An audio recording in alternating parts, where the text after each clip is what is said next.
Dear viewers, நம்ம பார்த்துட்டு இருக்கிற இந்த கொஸ்டின் வந்து பார்த்தீங்கன்னா ஒரு காம்படிட்டிவ் எக்ஸாமில் கேட்ட கொஸ்டின். ஸோ அந்த கொஸ்டினை வந்து நான் படிக்கிறேன் பாருங்கள். Which of the option will make the following sentence a true statement அப்படின்னு வந்து கொடுத்துருக்காங்க. ஸோ இதில் வந்து அந்த ஸ்டேட்மெண்ட் என்னென்னு வந்து படிக்கிறோம் பாருங்கள். The letter S of the English alphabet occurs in this sentence dash times அப்படின்னு வந்து கொடுத்துருக்குறாங்க.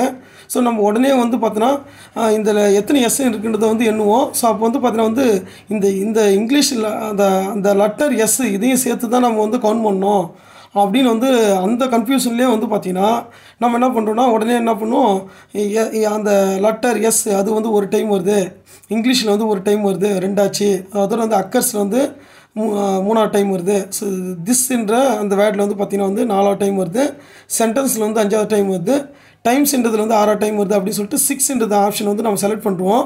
ஆனால் உண்மையிலே வந்து பார்த்திங்கன்னா அந்த 6 நீங்கள் உள்ளார போட்டவுடனே அது வந்து ஃபிட் ஆகாது. ஏன்னா அந்த ஸ்டேட்மெண்ட் வந்து கரெக்டாக இருக்காது. ஏன்னா 7 போட்டால் மட்டும் தான் கரெக்டாக இருக்கும். நம்ம 6ன்னு போட்டால் அதில் வந்து அந்த 6ல் இருக்கிற ஒரு எஸ்ஸோட சேர்த்து 7 டைம்ஸ்னு ஆகிடும். ஸோ அப்போ 7 என்ற ஆப்ஷன் தான் வந்து கரெக்டான ஆப்ஷன். ஸோ வந்து இது மாதிரி வந்து நிறைய கன்ஃபியூஷனான கொஸ்டின்லாம் வந்து இருக்குது. ஸோ இதை நம்ம பார்க்கலாம் வியூவர்ஸ்.